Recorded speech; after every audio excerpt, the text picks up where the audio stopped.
Straight ahead on NBC 16 today this morning, Russian missile strikes are continuing across Ukraine and attacks that appear to target the west side of the country. What we know so far about these explosions as the violence moves closer to the border of Poland.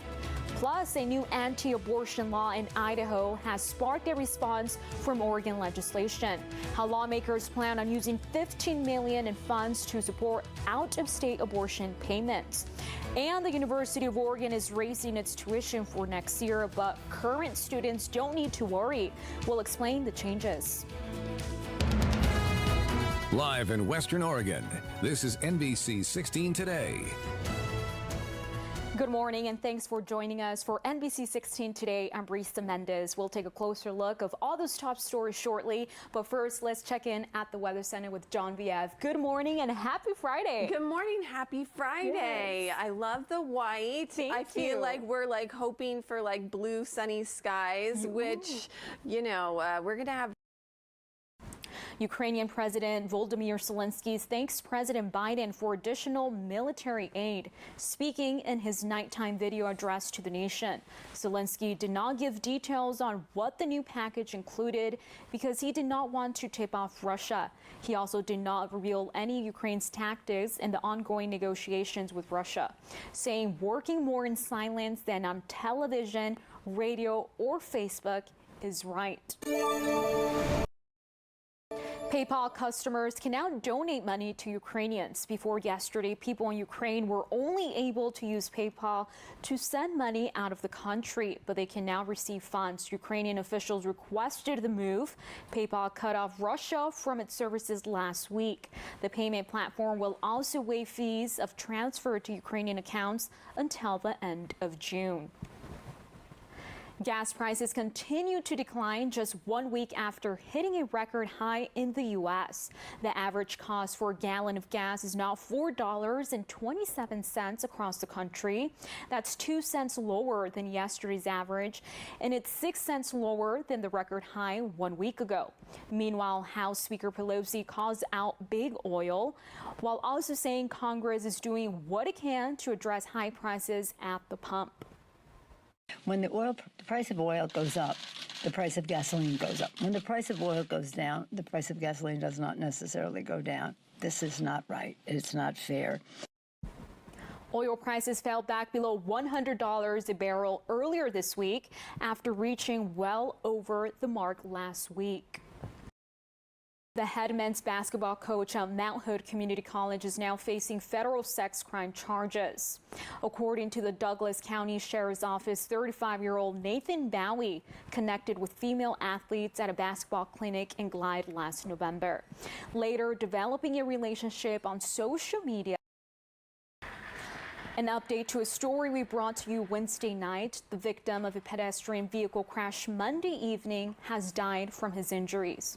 29-year-old Dylan Mark Wilson was hit by a vehicle at Beltline in West 11th Avenue shortly after 10.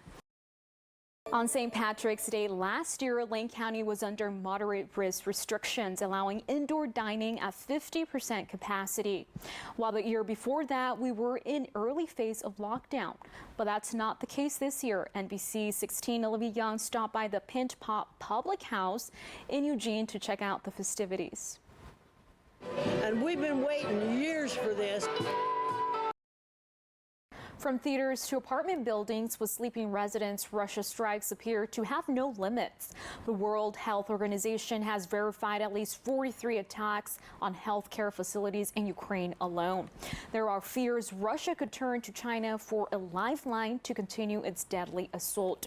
Bree Jackson is in Washington with the latest. Cell phone video shows the bombing of a theater in Ukraine. Inside, hundreds were sheltering in place. Outside the building, a satellite image shows the words "children" written in Russian. Officials say this and other attacks are signs Russia is knowingly going after civilians. President Biden not mincing words about Russian President Vladimir Putin. Murderous dictator a pure thug who is waging an immoral war against the people of Ukraine. This just one day after the president declared Putin a war criminal, something the Kremlin called inexcusable. But the president's sentiment is now being echoed by the State Department. It is hard to walk away with any other conclusion but that war crimes have been committed. Administration officials say Russia's attacks are under review. In the meantime, there's a push to provide killer drones and other weapons to Ukraine. We'll do everything within our power to support Ukraine in their efforts to defend their territory. With its convoy stalled and Putin's back against the wall, there are growing concerns that China may give Russia military aid. China will bear responsibility for any actions it takes to support Russia's aggression, and we will not hesitate to impose costs. The stakes are only getting higher as President Biden prepares to speak with China's president this morning. In Washington, Bree Jackson for NBC News. To the American citizen, I can confirm that an American citizen was killed. I don't have any more details for you than that, but I can confirm that.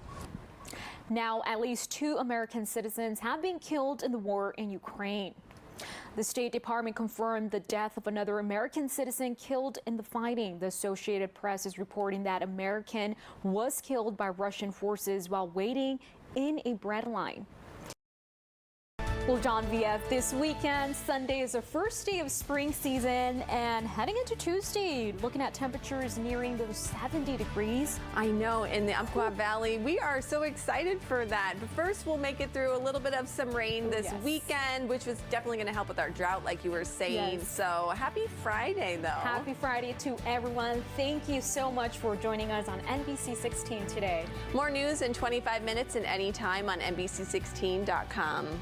Join us back here tonight for NBC 16 News at 5 and 5:30. Have a great day and a lovely weekend.